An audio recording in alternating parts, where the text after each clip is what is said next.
with actually one of the most interesting questions here. He's asking with, Kawhi Leonard recently just got ACL surgery. I don't think he's out for the season because from what I read, it was only a partial tear. A partial tear, correct. Yeah, which is what the injury, if you remember, Ryan Tannehill in Miami had a partially torn ACL, refused to get surgery, and then tore his ACL fully in the middle of the season. This was the Adam Gase years, the year after they made the playoffs. So I do think people were saying there's a chance he comes back. I'm not 100% sure on this. But the second part of this question is they have vets who want to win now. Reggie Jackson, DeMarcus Cousins, Nick Batum will be free agents. What's next for the Clippers? I can start with this. I think Kawhi, he'll come back. I think the partial tear, he'll come back. But I am concerned. Just my bad. In general, just like he's had knee problems a lot, and that does he'll load manage the whole regular season and then play in the postseason. But I'm starting to get a little concerned with him and like his availability because it's been a few times recently that he's been consistently injured, and although with the Raptors he was able to will through, like he was laboring. And I don't know if he can keep doing that, especially if he has to play 40-plus minutes a night every single playoff game. I'm concerned for Kawhi because I like him a lot. I think he's definitely a top 5 NBA player. And it's not as fun. The playoffs aren't as fun without him because he's just going to go for 40 on stupid efficiency multiple times. As for the rest of the team, I'm worried about how they're going to sign all these guys. I think DeMarcus will be cheap. Nick Batum should be cheap, but Reggie Jackson's an interesting case. Should he be cheap?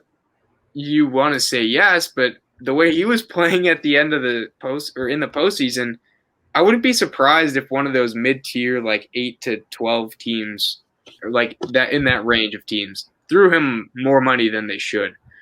But if they get everyone back, I would honestly take the Clippers in the West. I had them going to the finals this year. They went to 6 games with the Suns, and there was a couple games that, that DeAndre Ayton dunked with that second left. That changes the course of the whole series, and they didn't have their best player, and they get him back. I think they could be they are the most talented team in the West with him. Now, the Nuggets will be back. The Lakers will be back. The Suns are still going to be good, but I like this Clippers team a lot, and they have 2 guys who I think are stars. One of them's a superstar. Paul George proved how good he was without Kawhi this offseason, so they got to sign the vets. And Ballmer, I guess, will just be paying insane amount of luxury tax because they're paying Luke Kennard and Marcus Morris like $14 million each annually, and that's a lot of money for one guy who's a fringe starter. Like a 6-man, and the other guy's like an 8th or 9th guy. Yeah, I'm kind of with you. So first, if Kawhi Leonard stays, so I'm not sure if Kawhi Leonard will stay. I don't even know how to read Kawhi Leonard, but I'm with you on the knee problems. If you remember the diagnosis when he left San Antonio after the entire, he sat out the 72 games, all of that was that he had knee tendinosis, which from what I was reading and everything, it's basically he has a degenerative knee and he has knee issues. That's right. And Dwayne Wade had a degenerative knee. So that's why he was sitting out so much for load management. And if you remember, actually, the Raptors championship, one of the most things forgotten is that Kawhi Leonard played the Bucks series halfway through the Bucks series from Game 3 and on, and the entire NBA Finals hurt. He was basically managing his body throughout and limping. Yeah, he was laboring. He definitely lost some lift, and there was a drop off in his performance compared to how he played versus Philly. So I do agree, and not just that, Kawhi Leonard's first playoff series as the solo star in San Antonio, which I still think to this day is the best playoffs that Kawhi Leonard has played, the 2017 playoffs. Yes. People forget how good he was. He was special versus Memphis in that first round, and he played very well versus Houston when he did play. He had the ankle issue throughout that playoffs until Zaza Pachulia was just dirty. He had a dirty basketball play. There was no need to take 3 extra steps to get his foot and contest that close to Kawhi Leonard. It was a dirty play, and he got hurt. So I'm with you. I am worried about Kawhi Leonard's injuries because when healthy, to me, this is one of the 3 best players in the NBA. There's no doubt about it. So I'm worried about Kawhi Leonard's overall health and injury, especially given at the high level he plays in the playoffs. In terms of what's next for the Clippers, I think Reggie Jackson is gone. I'm with you. I think the only way Reggie Jackson stays is if he takes less money because he's so emotionally attached to the Clippers. Yeah, because and it could happen. Realistic, yeah. It could happen. I would not bet against him like leaving for a ton of money, but it's certainly a possibility. But otherwise, I think Reggie Jackson, based on what he showed in the playoffs, some team that's looking to contend is going to throw a lot of money Reggie Jackson's way because he made a lot of big shots and he played out of his mind in these playoffs. DeMarcus Cousins, I don't think he's that important to bring back, honestly, for the Clippers. Yeah. I still think his scoring numbers in the Phoenix series were misleading. He bullied Dario Saric, but he still was poor defensively throughout that series. He's always been immobile. And DeMarcus Cousins fouls, frankly, way too much. DeMarcus Cousins is the kind of center that if you play him for more than 20 minutes a night, you're going to spend 2 quarters in the bonus for a very long time because DeMarcus Cousins is going to pick up 2-3 fouls very quickly. So that's another thing. Nick Batum, I think, is important, but I also think Nick Batum can be replaceable. I think that they had a lot of wings. I think Nick Batum was especially important because of the injuries they went through last year and because of his versatility, playing a lot of different roles. But if they're a healthier basketball team, I do think they'll be fine without Nick Batum. The bottom line is if Kawhi is out for an extended period of time and let's say they bring 2 out of the 3 guys back, I think they can definitely be a contender for one of those 6 to 8 spots in the West. Paul George, Ty Lue's a hell of a coach and a good team. They could be that. I mean, we saw how competitive they were with Utah and with Phoenix without Kawhi. They just play a smart style of basketball. But I do think that with a healthy Kawhi Leonard, with Reggie Jackson back, you could probably mark them down as outside of the Nets next year's prohibitive favorites to make the finals. But we'll see. There's a lot that needs to happen. And I'll be interested to see how they approach this offseason.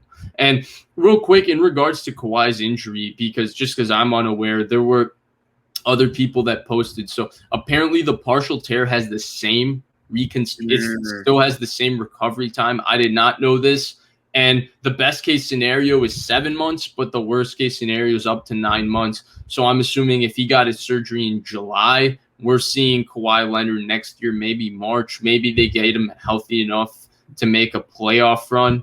But it'll be interesting then to see his contract situation because this is a guy now with 3 or 4 injuries in the last 4 or 5 years. He's obviously a supermax player, but do you want to give Kawhi Leonard, a 5-year, $150 million contract, $170 million contract that next offseason, knowing that he's not going to play throughout the regular season likely next year if this is true, and he's an injury risk in general.